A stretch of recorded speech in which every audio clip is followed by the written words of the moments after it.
Hello everyone, welcome to Hindi रोचक कहानियाँ channel. आज की कहानी है अल्हड़ बहू। अगर आपको कहानी पसंद आए तो वीडियो को लाइक करें, शेयर करें और चैनल को सब्सक्राइब करें। रविशा जल्दी से ऑफिस जाने को तैयार हुई। टेबल पर नाश्ता लगा हुआ था। नाश्ता किया और गाड़ी की चाबी उठाई। अपनी सासू माँ मोहिनी के गले में बाहें डाल बोली, बाय मम्मी, शाम को मिलती हूँ। पास ही बैठे अपने ससुर जी रमेश को हाथ हिलाकर बाय किया और बोली, हैव अ नाइस डे पापा। रमेश ने भी कहा, बाय बेटा। अचानक से मोहिनी को याद आया कि शाम को कपिल की भौजी आ रही है। शादी के बाद पहली बार आ रही है। मोहिनी ने कहा, रविशा शाम को जल्दी घर आ जाना, भौजी आने वाली है। रविशा ने मुस्कुराते हुए कहा, हाँ माँ, 7 बजे तक आने की कोशिश करूंगी। और वैसे भी वो मुझसे मिलने कहाँ आ रही है, वे तो बाबा जी के प्रवचन सुनने आ रही है। ये सुन वहीं बैठा कपिल हंस दिया। रविशा ऑफिस चली गई। ये सुन मोहिनी को गुस्सा आया और बोली, कपिल तू क्या दांत दिखा रहा है? तूने ही बताया ना कि बुआ क्यों आ रही है। कपिल ने कहा, हाँ। मोहिनी ने मुंह बनाया तो कपिल ने पूछा, क्या हुआ माँ? मोहिनी ने कहा, कुछ नहीं। रमेश ने कपिल को चुप रहने का इशारा किया और दोनों मुस्कुरा दिए। कपिल भी कुछ देर बाद ऑफिस चला गया। रमेश ने कहा, मैं आज ऑफिस से जल्दी आने की कोशिश करूंगा मोहिनी, जीजी के आने तक तो आ ही जाऊंगा। पर तुम इतनी चुप क्यों हो? क्या सोच रही हो मोहिनी? रमेश के पूछने पर वो जैसे फट पड़ी। चुप न रहूं तो क्या करूं? कितना एडजस्ट करूं? सुबह से ही तुम्हारी अल्हड़ बहू को देखते देखते मेरा सिर दुखने लगता है। अल्हड़?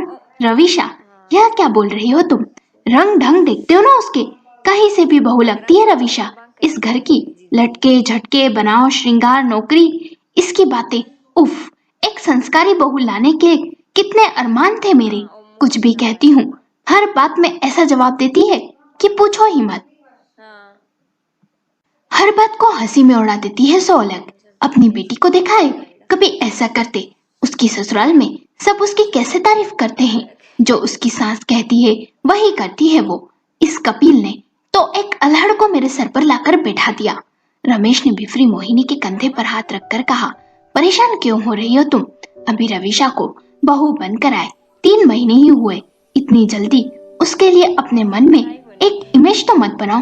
तुम भी पढ़ी लिखी हो, मॉडर्न हो। अपनी बहू के जीने के तौर तरीके पर तुमने उसे अल्हड़ नाम दे दिया।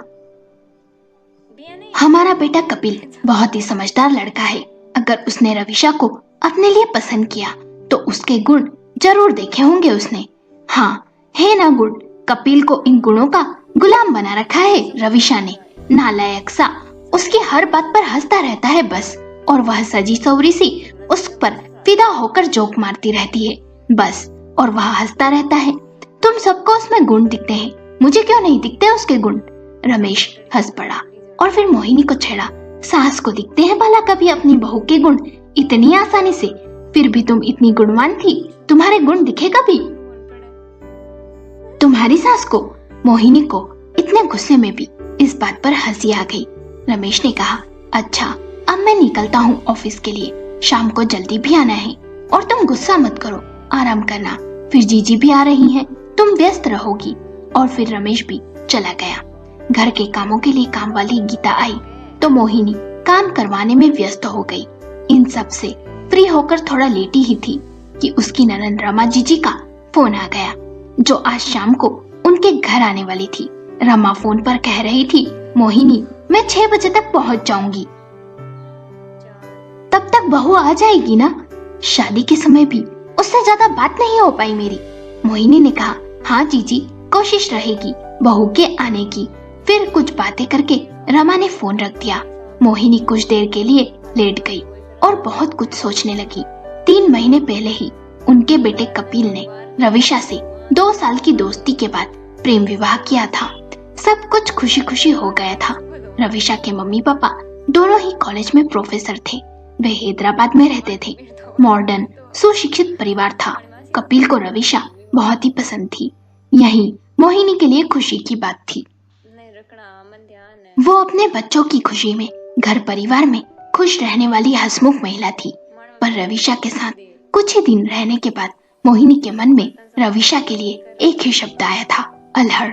मतलब अपने में ही मस्त रहने वाली मनमोजी लड़की। रविशा सुंदर थी, स्मार्ट थी, खूब सज संवर कर रहने का उसे बहुत शौक था। वह कपिल पर दिनों जान से फिदा थी, यह सबको साफ साफ दिखता था। उसका ऑफिस घर से बहुत दूर था। वो कपिल से पहले ऑफिस के लिए निकलती थी और कपिल के बाद ही घर पहुंचती थी। मुंबई में ऑफिस आने जाने में अच्छी खासी परेशानी होने के बावजूद घर आते ही झट से फ्रेश होकर सबके साथ उठती बैठती, हमेशा अपने कपड़ों का, चेहरे का, हेयर स्टाइल का, एक्सेसरीज का बहुत ध्यान रखती कि मोहिनी भी हैरानी से उसे देखती रह जाती। घर में ऐसे रहती जैसे सालों से रह रही हो, यह घर उसका ही हो। मोहिनी कई बार रमेश के सामने भी उसे अल्हड़ या छेल छबीली कहती तो रमेश उसे हंसकर टोक भी देता। कुकिंग का रविशा को कोई शौक नहीं था। एक दिन मोहिनी ने प्यार से रविशा से कहा, रविशा, छुट्टी वाले दिन थोड़ी थोड़ी कुकिंग भी सीख लो। उस समय वे चारों साथ बैठे थे। रविशा ने पूछा, क्यों मम्मी? मोहिनी ने कहा, बेटा, भले ही मैड है पर कुकिंग आनी भी तो चाहिए ना तुम्हें। रविशा ने कहा, माँ, मुझे थोड़ी बहुत कुकिंग आती है, उतने से अभी चल जाएगा, फिर कभी सीख लूंगी। और फिर उसने मोहिनी के गले में बाहें डाल दी। मम्मी, मुझे किचन में जाना पसंद नहीं, पर जब भी आपको जरूरत होगी हम फुल टाइम कुक रख लेंगे, तो आपको भी आराम मिलेगा। मैं तो कहती हूँ कुक रख ही लेते हैं। मोहिनी का कुक के आइडिया को सुनकर मन ही मन घबरा गई कि यह छेलछबीली अल्हड़ बहू सच में कुक न रख दे। फिर बोली, ठीक है, जब तुम्हारा मन हो तो सीख लेना बहू, फिलहाल मुझे कोई जरूरत नहीं। और गीता सब कर ही जाती है। कपिल और रमेश तो इन बातों पर मुस्कुराते ही रह गए।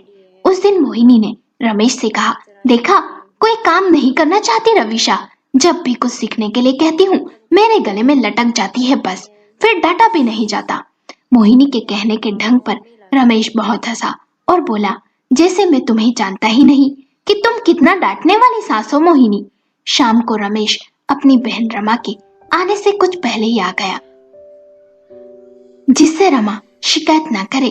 चाय नाश्ते के दौरान रमा नई बहू रविशा के हाल चाल लेने लगी कि कैसी बहू है, सेवा क्या करती होगी, जब ऑफिस में ही रहती है तो। जवाब रमेश ने दिया, सेवा किसे करवानी है जीजी, हम कोई बीमार थोड़ी ना है। रविशा बहुत अच्छी समझदार लड़की है।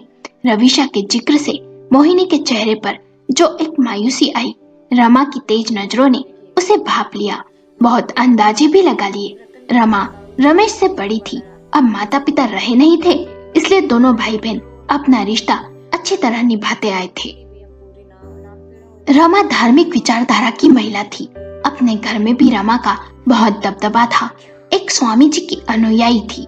पूरे देश में स्वामी जी का कहीं भी प्रवचन होता, जाकर जरूर सुनती। विशाल शिविर में पूरे भक्ति भाव से 5-6 दिन रहकर आती।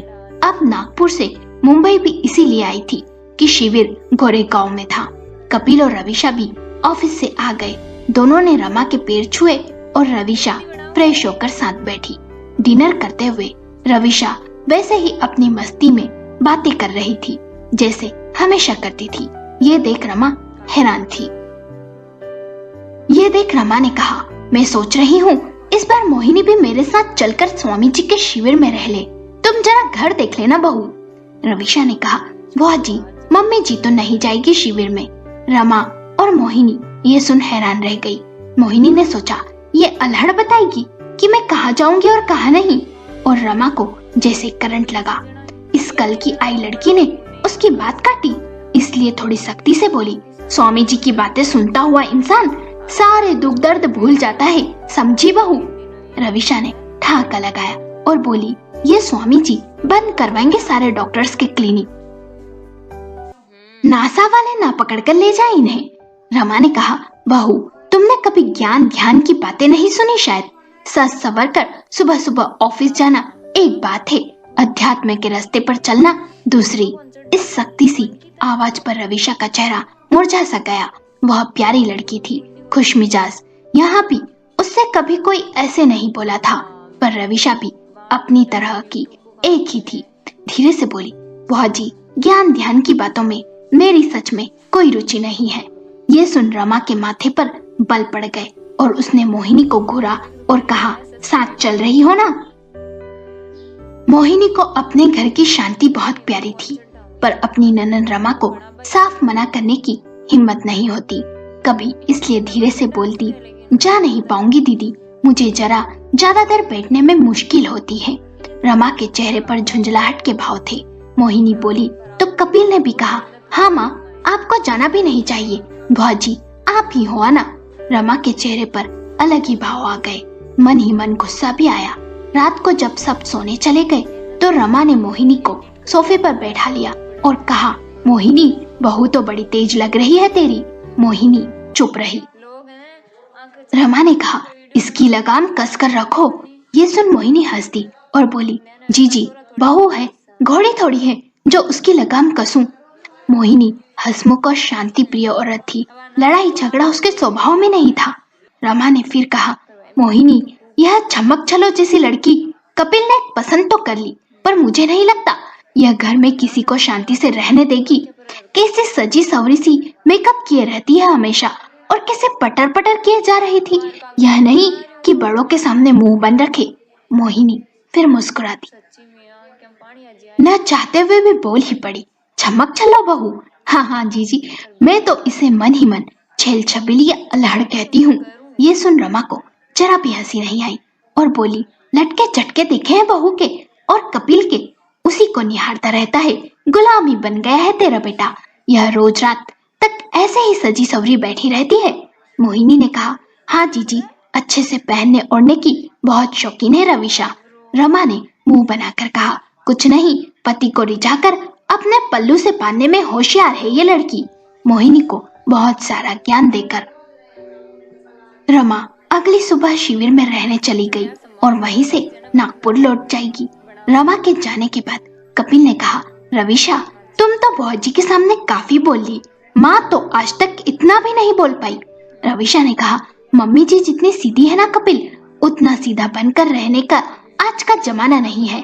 काम नहीं चलता है, बोलना पड़ता है। शांत और गंभीर स्वर में कही रविशा की इस बात पर मोहिनी ने रविशा को ध्यान से देखा।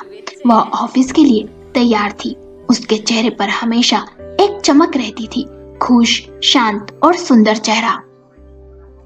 कुछ दिनों के बाद कपिल से 5 साल बड़ी बहन तृप्ति अपने दोनों बच्चों हर्ष और विन्नी के साथ छुट्टियों में इंदौर से मुंबई आई। उसने आकर कहा, रविशा के साथ रहने से मन ही नहीं भरा था, बड़ी मुश्किल से छुट्टी होते ही आ पाई। तृप्ति का पति गिरीश साथ नहीं आया था। तृप्ति इंदौर में अपने सास ससुर के साथ रहती थी। तृप्ति और रविशा की खूब जमी, बच्चे भी अपनी मामी पर फिदा थे। मोहिनी तब हैरान रह गई जब रविशा ने किसी के बिना कहे तृप्ति के साथ समय बिताने के लिए ऑफिस से छुट्टी ले ली। तृप्ति परंपरावादी सास की कठोर अनुशासन में रह रही बहू थी। तृप्ति अपने सास ससुर के नियमों के कारण खुलकर सांस लेना ही भूल चुकी थी। गिरीश भी अपनी माँ की ही तरह था। तृप्ति के हाथों और गले में पता नहीं कितने धागे बंधे हुए थे। रविशा ने कहा, दीदी आजकल तो मैचिंग एसेसरीज पहनने का जमाना है और आपने यह सब कहाँ से पहन लिया। ये सुन बेचारी तृप्ति झेप गई और बोली, मेरी सास पता नहीं कितने पंडितों मंदिरों के चक्कर काटती रहती है, कुछ भी हो जाए झट से एक धागा लाकर बांध देती है हम सभी को। मेरी तो छोड़ो, तुम गिरीश को देखना कितने धागों में लिपटे ऑफिस जाते हैं। मुझे तो यही लगता है कि उनका ऑफिस में मजाक न बनता हो बेचारे। तृप्ति की बात सुन रविशा खुलकर हंसी और बोली, अगर उनके ऑफिस में कोई मेरे जैसी लड़की होगी ना दीदी, तो मजाक जरूर बनता होगा उनका। ये सुन तृप्ति भी हंसने लगी। मोहिनी भी वहीं बैठी थी। बोली, रविशा अपनी नंदोई का मजाक उड़ा रही हो। रविशा ने कहा, हाँ माँ, अब बात है ही ऐसी। मोहिनी रविशा का मुंह देखने लगी और सोचने लगी कि क्या करूं इस लड़की का। नंदोई का मजाक खुलेआम उड़ा रही है, जो मन में आए बोल देती है। ये घूमने जाने का प्रोग्राम बना तो रविशा ने तृप्ति से कहा, दीदी हर समय सूट साड़ी पहनती हो, वेस्टर्न नहीं पहनती क्या। तृप्ति ने कहा, हाँ यार, मेरी सास को साड़ी ही पसंद है। रविशा को जैसे कुछ याद आया और बोली, आप उनसे यह क्यों नहीं कहती कि बेबी को बेस्ट पसंद है। और गाना गाते हुए सलमान का ही स्टेप करने लगी तो कमरे में बैठी तृप्ति, उसके बच्चे, कपिल और सब हंस कर लुटपुट हो गए। बाहर बैठी मोहिनी ने उन उन सब की आवाजें सुनी तो मन ही मन कहा, शायद उस अल्हड़ को फिर कोई हरकत सूझी होगी। पर अंदर ही अंदर मोहिनी तृप्ति के लिए रविशाप का प्यार देखकर खुश भी थी। तृप्ति मायके में आकर भी इतनी खुश नहीं दिखाई दी थी कभी, जितनी वह रविशा के साथ थी। तभी रमा का फोन आ गया और वे रविशा के बारे में पूछती रही, उस पर थोड़ी सख्ती रखने के लिए समझाती रही, पर मोहिनी ने सब चुपचाप सुना। तृप्ति एक सप्ताह के लिए ही आई थी, अभी उसे आए तीसरा ही दिन था। मोहिनी के मोबाइल पर उसके चचेरे भाई प्रफुल्ल का फोन आया। उनका बेटा विपिन अपनी फैमिली के साथ मुंबई घूमने आ रहा था। मोहिनी इस फोन के बाद बहुत गंभीर दिखी। मोहिनी ने जब सबको विपिन के आने के बारे में बताया तो रमेश और कपिल तो सामान्य दिखे, पर जब मोहिनी और तृप्ति ने एक दूसरे को देखा तो दोनों के चेहरे पर छाया तनाव रविशा से छिप न सका। उसके बाद रविशा ने पूरा दिन तृप्ति को उदास और चुप ही देखा। अब तक हंसती मुस्कुराती तृप्ति बिल्कुल चुप हो गई थी। तृप्ति के बच्चे शांत आज्ञाकारी बच्चे थे। वे कभी कुछ पढ़ते, कभी कार्टून देख लेते, कभी बाहर बच्चों के साथ खेल आते थे।